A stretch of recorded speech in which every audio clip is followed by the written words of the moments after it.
Welcome back to National Report. We're 5 days away from the election, and as we've discussed this week, there are now more millennials and Gen Zers and people under the age of 40 who are eligible to vote than the number of baby boomers. Now, it's often assumed that the younger generations will automatically lean towards the Democratic vote, but of course, that's not the case for all young voters. Joining us to discuss, we welcome Nate Hochman, a senior at Colorado College. Also, our panel of the day is standing by, Jack and Vic. Nate, before we get started here, I want to run through some numbers on these past presidential elections where Republican candidates actually did pretty well with the youth vote. According to the Roper Center at Cornell University, in the 1984 election, Ronald Reagan won the youth vote 61%. And then we see 1988, George H.W. Bush, 53% of the vote. Now I'll show you this. It's a poll conducted by CNN. Joe Biden comes in 68% among young voters between the age of 18 and 34. President Trump trailing behind at 30%. Nate, when you see these numbers, how do you make sense of them? Well, I think, first of all, it's worth pointing out that, as you said, the youth vote is not necessarily a done deal for Democrats. There's a sort of narrative that I think people both on the left and the right share about young people being uniformly more liberal or uniformly more democratic. And that's not the case. It's in relatively recent history, you have had Republicans who are capable of winning the majority of the youth vote. The problem is that young people are idealistic, they're positive, they're optimistic, they like a forward-facing message. And where the Republican Party is right now, on that messaging is not where it needs to be. So it's the Republican Party of Trump is very different from the optimistic, forward-looking, optimistic, conservatism of Ronald Reagan. And that's why I think you see Donald Trump and his party writ large being really, really significantly losing the youth vote to Biden and the Democrats. Well, break it down for me, because you're on a college campus right now, or maybe you're doing some sort of virtual learning. I guess I'm not technically sure about that, but you'd be familiar with college-age students. Maybe perhaps you've talked to some members of college Republicans or college Democrats as well. And when you look at the two groups, is there one that might be more hesitant to speak out or publicly show which candidate they would be supporting on a college campus?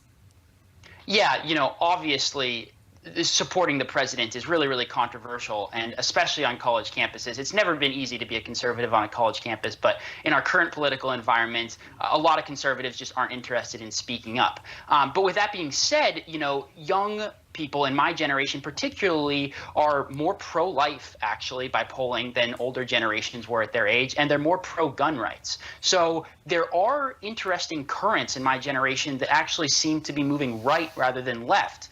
And Republicans need to see that and need to figure out how to make inroads into our generation, because even though it's very controversial to support the president, and the president is deeply unpopular with my generation, that doesn't mean that my generation is just completely liberal. It's quite the opposite, in fact. Yeah, really interesting there. Obviously, it's Trump who's up for re-election this November, so it could be interesting to see how the future of the Republican Party looks, depending on which path you go. But Vic, I'll go to you on this one. Again, I kind of think the idea of whichever candidate's going to promise free college to the people who are currently paying those bills right now might be more appealing. But of course, once you graduate college, I mean, you'd think you'd realize nothing in life is truly free. Is that just how Democrats also are able to appeal to the younger voters? Well, you hit the nail on the head there, Emma. Life sounds really utopian and perfect when you're in college until you get your first bill, and then reality strikes. But, I think one thing that's really hurt the left and the liberal mantra here as far as the support for Trump is the closing down of college campuses. Now, while I believe your other guest, Nick, is very correct in saying that it's unpopular to be a conservative voice, I hail from the beautiful state of California, and to say that that is true is a vast understatement. But closing the college campuses, has really done away with the breeding ground of liberal beliefs and following the headlines. People have more time now to actually turn the page and peel one more layer of the onion and find out what the facts are. So while the CNN poll is what it is, and I put no stock in that, my family doesn't, I don't think anyone should, the reality is people are educating themselves, and I think we're going to have a vast surprise in this age group for conservative support coming this election. Yeah, Jack, I'll go to you here. You know, it makes you wonder, again, how the future of the Republican Party could look as these college students graduate and enter the workforce.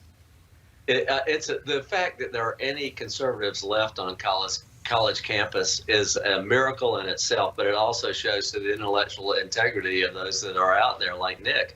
The propaganda that they have been fed, not just in college, but really in the classrooms all their lives, that America is evil, that we were founded on racism, that this was all about expanding colonization every time we do anything wrong. I mean, it's just amazing, though, to me, when I hear Nick talk about optimism. We don't ever hear anything about optimism from Joe Biden. It's always, we are about to enter a dark period. Indeed, the guy lives in his basement alone.